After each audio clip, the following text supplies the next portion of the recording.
Bismillahirrahmanirrahim.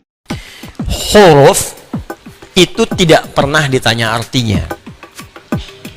Karena huruf itu baru muncul arti yang sempurna kalau sudah terangkai dengan kalimat yang sempurna. Jelas? Paham? Misal, apa artinya A? Nah, apa artinya Y? Apa artinya H? Gak ada. Tapi kalau Anda gabungkan A, Y, A, H, ayah. Apa artinya ayah? Bapak. Apa artinya bapak? Ayah. Baru punya makna, gitu kan? Tapi Al-Quran berbeda. Al-Quran itu sempurna. Karena itu ketika Anda bertanya apa artinya alif lam mim, maka pertanyaannya kemudian dirubah dengan bentuk yang sempurna. Apa di antara pertanyaan yang sempurna itu? Kenapa Allah membuka dengan alif lam mim surah Al-Baqarah ini?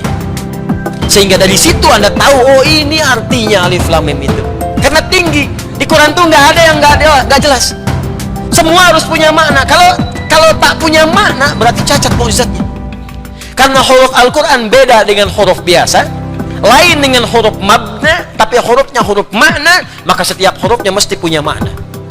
Maka kalau Anda tanyakan apa artinya alif lam mim, maka mesti dimulai dengan kalimat kenapa Allah membuka Al-Baqarah dengan alif lam mim. Baru Anda akan mengerti maknanya.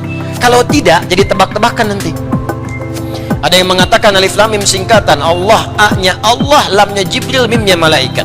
Di wahyu diturunkan oleh Allah kepada malaikat Jibril, ya, perantaranya disambungkan pada Nabi Muhammad sallallahu alaihi wasallam. Lalu apa artinya Toha?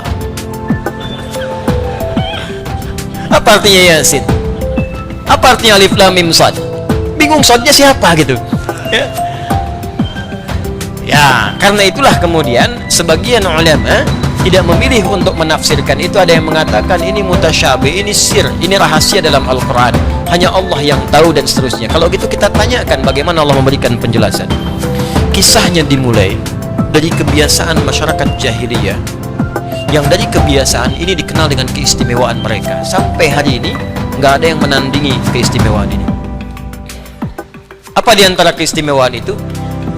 Orang Arab itu, orang Arab, kalau saya katakan Arab berarti yang dulu yang fasih. Kalau sekarang ada, alhamdulillah. Tapi sekarang sudah banyak bercampur bahasanya dengan ajam, sehingga menjadi amiyah, bahasa dialek, bahasa pasaran. Ya, lahjah. Di beda. Misalnya gini, kalau bahasa fasih, apa kabar? Kaifa haluk? Apa kabar? Kaifa haluk ya akhi? Bagaimana kabar Anda? Datang Anda kemudian ke Mesir, zayyak hal. Datang ke Syria, ishnunak. Datang ke Libya, sinjo. Sinjo, sin soal pertanyaan, jo apa kabar? Itu sudah bahasa daerah. Ya. Hal, kaifa haluk, fasihnya. Nah, orang Arab ini, teman-teman sekalian, punya keistimewaan. Satu, bahasa Arab bahasa yang paling lengkap dari segi pengucapan huruf. Saya belajar bahasa-bahasa yang lain dari penyebutan macam-macam. Ya, misalnya yang bahasa Inggris kita tahu bersama lah, alfabetnya, grammarnya, macam-macamnya. Ya, bahasa Jepang juga sama, akasatana, hamaya, rawaet, aiwo, eo, kakiku, keko, aiwo, dan seterusnya. Ya, Mandarin, bahasa Prancis, bahasa macam-macam. Tapi nggak ada yang sempurna selain bahasa Arab dari segi pengucapan dari hurufnya. Di huruf bahasa Arab itu meliputi semua tempat keluar huruf. Ada satu yang tidak ditemukan di bahasa-bahasa lain, yaitu huruf do. Do, do, do. Ya. Mungkin yang lain ada a sama dengan alif kan? A, I, U ada, di Jepang ada, Arab ada, Inggris ada. How are you, man? Yeah. How are you, brother? How are you, sister? Bisa how are you? Ho, ha, o ada. Ya, wow ada, ho, kau, sapi. Ya. Ya, bisa. Ada kan wow kan? Wow ada. Ya, mim ada. My name is Adi. Ya. Have you been?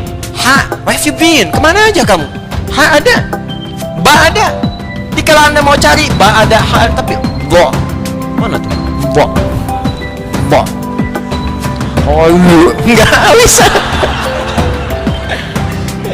Jepang ada. Ya, ta ada, ra ada, ba ada. TV bahasa Jepangnya terebi. Ya, watashiwa Indonesia no, adi des. Saya adi dari Indonesia. Wau ada, ta ada, shin ada, watashiwa. Wau ada, shin besar ada semua. Tapi dha nggak ada. Allah, ya, nggak ada. Saya body, misalnya nggak. Indonesia nggak ada. Silakan cek. Ya, qaf ada. Ya, setiap baja hitam kotaro minami, qaf ta ra mim kotaro. Ya. Hafal saya baca. Ya, ada. Ya, tapi Anda di bahasa Arab nggak ketemu. Cuma satu yang di bahasa Arab, di bahasa lain nggak ada. Dha. Karena itu orang Arab membanggakan dengan bahasanya, dikenal dengan lughatul dhad. Dha. Ini maknanya di sini dha. Waladhdallin. Jadi ketika Allah menurunkan Al-Quran dengan bahasa Arab, bukan sekedar nabinya orang Arab yang memang harus dengan bahasa Arab. Kalau enggak, bagaimana bisa mengkhitab kaumnya? Kaum orang Arab turun Quran pakai bahasa Inggris misalnya, enggak akan paham. Pasti dengan bahasa Arab. Tapi apa hikmah di balik itu? Di Quran surah Yusuf disebutkan la'allakum taqilun, supaya kita berpikir, oh ada yang sempurna di bahasa ini. Satu. Yang kedua, bahasa Arab itu punya keistimewaan dan sangat unik. Dia bisa bertahan melewati perkembangan zaman dan tidak pernah mengalami perubahan. Bahasa yang lain ada penyempurnaan, ejaan yang disempurnakan. Makanya kalau ada kitab dituliskan selain dengan bahasa Arab, pasti ada penyempurnaan. Silahkan cek. Saya juga kadang-kadang suka senyum-senyum. Ada kitab suci edisi revisi. Anda bayangkan, yang revisi siapa? Kalau memang buatan manusia begitu. Tapi kalau Quran, pernah nggak dengar Quran edisi revisi? Nggak ada. Terjemahannya karena bukan Arab, mungkin menyesuaikan. Bahasa Arabnya sampai sekarang gitu-gitu aja. Dari Abu Jahal sampai yang sekarang itu sama aja. Alif lam mim, alam nashrah, sampai sekarang nggak berubah saking sempurnanya. Coba kalau diturunkan selain bahasa itu, kebayang ada penyempurnaan. Ulama dengan ubaru beda. Ulama ubaru lambangnya sudah beda. Dulu Y, DJ, sekarang J sendiri, D sendiri. Udah pisah, talak 3. Masing-masing punya kehidupan sendiri. Kan? Ya, pasti ada penyempurnaan. Tapi karena Quran firman Allah, dipilih oleh Allah mana yang bisa hadir di setiap masa, mana yang bisa melewati zaman tanpa perubahan, nggak bisa diamandemen, nggak bisa dirubah. Bahasa Arab. Yang ketiga, bahasa Arab itu kayak makna. Anda hafal satu kosakata, itu di standar hafal 12. Jadi kalau Anda belajar bahasa Arab, hafal satu kata, sebetulnya Anda sudah menguasai 12 kata. Duduk apa bahasa Arabnya? Jalasa, duduk, orang duduk. Jalisun, tempat duduk. Majelis, silahkan duduk. Ijlis. Tuh. Nggak jauh-jauh dari situ. Anda tahu jalasa, banyak. Ya. Tapi kalau bahasa Inggris cuma satu.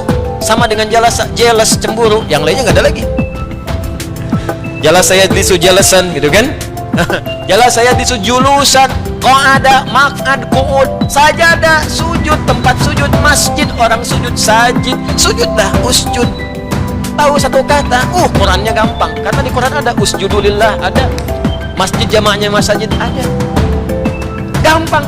Jadi ketika Anda menguasai satu, Anda bisa berkomunikasi dengan orang banyak menggunakan otak atik, ya, atau tasrif, atau derivasi dari kata-kata ini. Lebih gampang. Ketiga, ya, bahasa Arab itu bahasa yang paling mudah untuk merangkum peristiwa dalam bentuk nazam, urutan-urutan yang bisa senang untuk dinikmati. Makanya orang Arab dulu kalau ingin mengabadikan peristiwa tertentu, mereka nggak nulis karena nggak bisa nulis. Umumnya mereka membuat syair pakai nazam. Rumusnya ada 16, disebut dengan bahar namanya. Anda kalau pengen tahu di zaman jahiliyah 150 tahun sebelum lahir Nabi terjadi apa, lihat syair orang Arab. Kayak Nabi sering mengatakan, dan Umar yang menangkap kalimat ini, belajar bahasa orang Arab itu supaya engkau tahu kondisi mereka pada masa lalu. Saya itu ngejar bahasa Arab, masuk jurusan spesialis bahasa Arab, saking cintanya Al-Quran, pengen tahu bahasa Quran. Dan ternyata setelah dipelajari itu luar biasa, Pak. Dan Quran itu berbeda, strukturnya macam-macam, beda lain. Misal Emre El Qais itu disebut pujangga, pangeran penyair Arab, Amirus Syu'ara. Lahirnya, hidupnya 150 tahun sebelum lahirnya Nabi. Itu abadi, kalimatnya sampai karena dia menceritakan setiap yang dilihat. Hobinya dia menyampaikan puisi dengan baharnya tawil namanya. Rumusnya tawilun lahu dunal bukhuri fadailu fa'ulun mafa'ilun fa'ulun mafa'ilun. Kifa nabki min dhikra habibin wa manzili bisaqtili wa bainad dakhuli fahawmali. Imrul Qais pernah lewat di sebuah lembah, ternyata melihat seorang pemuda karena dia sedang diputus oleh kekasihnya, bengong di pinggir danau. Kifa nabki min dhikra habibin wa manzili. Kamu ngapain sampai bengong bikinin orang, bikinin kekasih, bikinin rumah di sini? Tenang aja, semua berlalu, tapi masa depan masih bisa kita gapai. Kifa nabki min dhikra habibin wa manzili bisaqtili wa bainad dakhuli fahawmali. Dia sedang homesick dia sekarang, sedang ingat rumahnya di Haumal. Itu sampai disebutkan desanya namanya Haumal. Kejadiannya di sini sedang bengong pada saat itu. Kejadian 150 tahun sebelum datangnya Nabi. Anda ingin tahu apa yang terjadi saat Nabi pulang dari perang Tabuk? Apa yang terjadi? Disambut di Madinah dengan kalimat syairnya yang dibuka. Tala'al badru alaina min thaniyatil wada'i majaba syukru alaina wadalillahi da'i. Itu kan syair asalnya. Qasidah itu bukan rebana, beda. Qasidah itu syair yang berjumlah 7 bait disebut qasidah. Jadi qasidah itu bukan pakai rebanya. Tani nuning dang ning dong, tani nuning dang ning dong, bukan. Ya. Itu penambah aja irama itu instrumennya itu. Asalnya itu syairnya. Dulu nggak ada pakai alat, cuman belakangan aja pakai alat dufuf namanya. Ya, rebana itu dufuf. Qasidahnya itu bukan rebananya. Ya, jadi qasidah itu syair-syair yang sudah berjumlah 7 disebut qasidah. Kalau qasidah dikumpulkan 3 qasidah disebut diwan namanya. Diwan itu kumpulan-kumpulan qasidah, qasidah kumpulan-kumpulan syair yang berjumlah 7 bait. Itu. Semua orang yang dilihat bisa bikin puisi seketika. Al-Asma'i itu lihat burung lompat-lompat, burung kecil. Ya, di atas bunga itu. Ya, bunga yang sedang mekar, di bawahnya ada sungai. Itu langsung bisa bikin puisi. Pakai rojas, mustafilun mustafilun mustafilun mustafilun mustafilun mustafilun. Saya sering bacakan di sini. Sautus safiril bulbuli hayya qalbi thamili al-ma'u wa zahru ma'a zahri lahzul muqari fa anta yasjidali wa sayyidi wa mawlali fa kam tayammuni ghazayilun wa qayqali qataftuhu min wajdatin min fi'li hadha ar-rajuli fa qala la la la faqad ghada muharwili wal walad wali ya waylali fa qultu la tuwalwili fa bayyinu lu'ali qalat lahu hina kadha in radidul muqali kahatan kakailali tabtabi tabtabuli. Coba ulangi. Saya aja setengah hidup mempelajari. Kan orang bilang setengah mati kan, setengah mati itu sekarat. Itu luar biasa. Ya, itu nampak itu bukan cerita biasa, bukan kalimat-kalimat yang bisa dibacakan tertawa atau senyum belaka, tidak. Itu kisah kejadian, ada nyata. Nyata itu. Di mereka kehidupannya dahsyat, bisa bikin lihat antum aja jadi syair. Ya. Sautu safiril bulbuli, ya dah. Pakai tawil aja deh. Ya, fa'ilun mafa'ilun fa'ulun mafa'ilun fa'ulun mafa'ilun fa'ulun mafa'ilun. Jalastu fa'ikun al-kursi fara'aitu fara'aitu ra'isun aswada jalisun amami biqafiyatihi. Ya, misal saya duduk sedang di bangku sedang mengajar, maka di hadapan saya ada sudut kemiringan tertentu, seorang pakai peci hitam duduk depan saya. Ya, fatabassama dhahikan ra'ani, maka dia tersenyum-senyum sambil ketawa melihat saya. Ya. Itu dibikin aja, rumusnya ada sendirinya. Cuman, maaf, kalimatnya cuman cerita, cuman kisah. Kadang-kadang ada khayalan, makanya ada imajinasi. Kadang-kadang khamriyat, hanya untuk ngajak pesta. Pakai syair, makanya nanti ada musik yang diharamkan karena gabung dengan pesta. Suatu masa nanti ada umatku menghalalkan musik dengan zina, dengan sutra dan sebagainya. Karena orang kalau datang sekarang ke diskotik, datang ke tempat-tempat hiburan, pakai pakaian bagus, terus ikhtilat macam-macam, joget-joget macam-macam, musiknya nyantu di situ. Itu udah ada, yang sekarang telat. Udah ada, namanya khamriyat. Ya, pakai musik, pakai hiburan, pakai syair untuk minum-minum khamar. Ada banyak. Ya. Ta'ala ila khamri nu'alina. Ya. Ya fawailul lis salati wal musallina. Ayo kita mabuk-mabukan yuk minum khamar. Kalau salat mah disebutnya celaka karena Allah berfirman wailul lil musallin, bukan wailul lil khamirin. Itu tuh saking mereka pengennya mabuk-mabukan untuk meninggalkan salat. Sampai menyebutkan, yang kena neraka wel kan orang salat bukan yang minum khamar. Dalilnya wailul lil musallin. Menempatkan sesuatu bukan pada tempatnya, dikucap oleh Allah. diluruskan kalimat-kalimat itu. Ya sudah ada. Ada bikin puisi misalnya, maaf ya, untuk memuji. Ada yang untuk berzina, ada bikin puisi untuk zina, ada. Narik memikat pasangan, ghazal namanya. Ya, ghazaliyat disebutkannya. Ada untuk memuji namanya madah. Nabi pernah dipuji oleh seorang sahabat sampai Nabi punya seorang syairun Nabi namanya Hasan bin Thabit. Ya, ada lengkap semua. Tapi isinya nggak ada yang tentang bimbingan kehidupan. Maaf, tidak ada petunjuk-petunjuk bagaimana menjalani masa depan.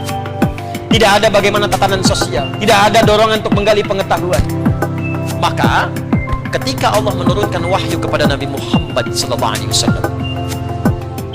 itu kalimat Qur'annya indah. Saking indahnya, ada yang menduga itu mirip syair karena rumusnya yang paling menarik, ada kemiripan walau hakikatnya nggak sama sekali. Apa kemiripannya? Yang tadi i di Quran ada a semua. Dilihat nih. Wadduha wal laili idza ma wadda'aka rabbuka wa ma walal akhiratu khairul laka minal wala sawfa yu'tika rabbuka. Lihat, semua a.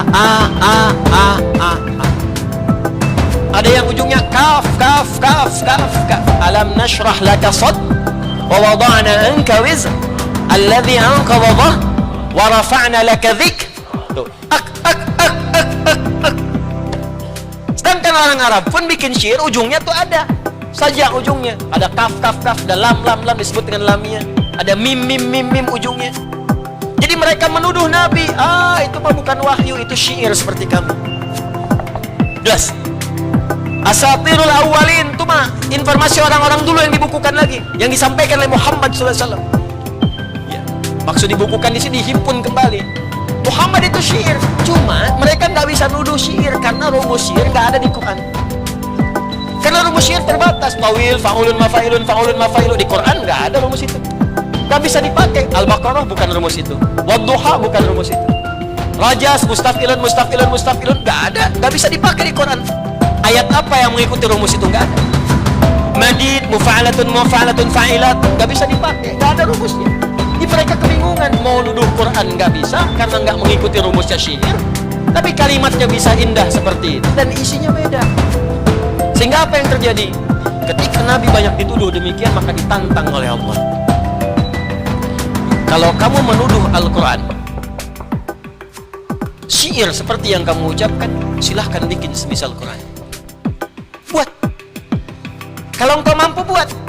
Bahkan aku jadikan setiap huruf-huruf Al-Quran adalah huruf-huruf yang biasa engkau gunakan untuk bikin syair itu.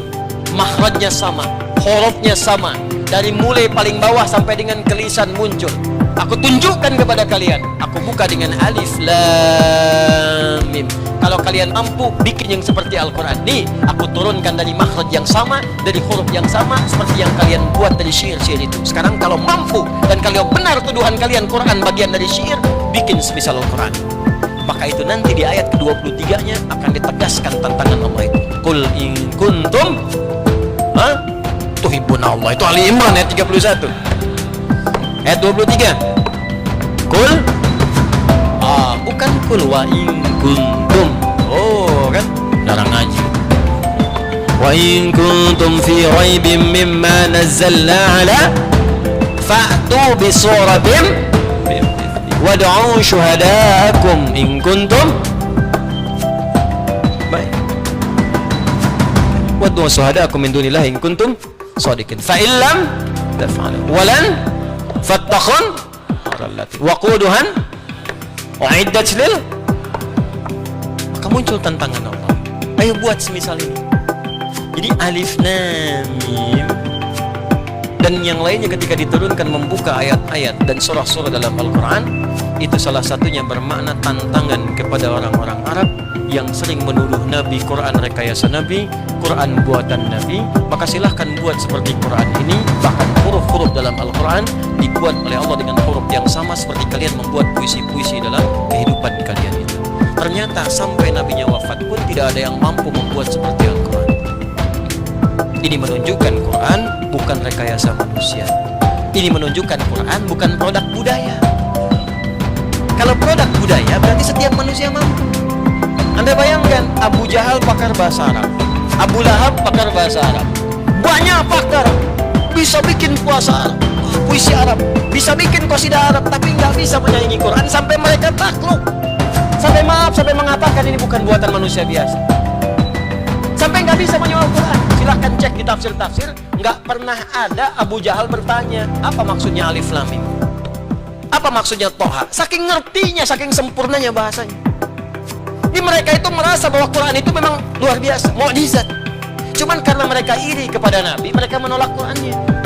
Tapi seiri-irinya nggak pernah mereka mengatakan Quran produk budaya. Tuh. Makanya Omar yang sangat paham syair, paham puisi Arab, baru mendengar satu kalimat langsung bergetar hatinya, karena ini bukan puisi, bukan syair. Ma anzalna 'alaikal Qur'ana litashqa. Langsung syahadat. Karena tahu ada sesuatu yang beda. Maka kalau pakar bahasa Arab di zamannya, walaupun memusuhi Nabi, mereka mengakui Quran itu firman Allah, Quran itu tidak biasa, dan mereka mengakui nggak mampu membuat seperti Quran. Datang orang sekarang yang nggak bisa bahasa Arab,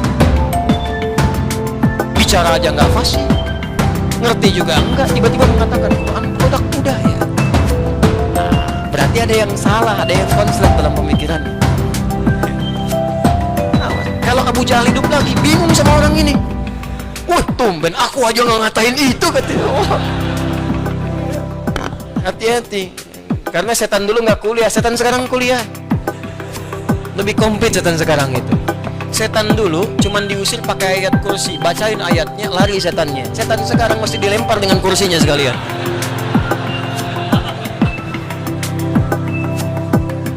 Nah, jadi itu yang dimaksud alif lam mim.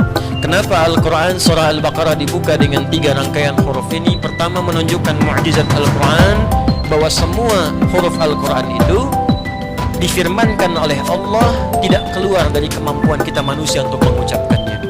Karena itu seluruh hurufnya itu bersumber dari sifat pembicaraan kita sendiri, dari kemampuan kita untuk bertutur. Karena itu setiap manusia pasti bisa baca Al-Quran, karena semua huruf Al-Quran keluar dari tempat kita berbicara.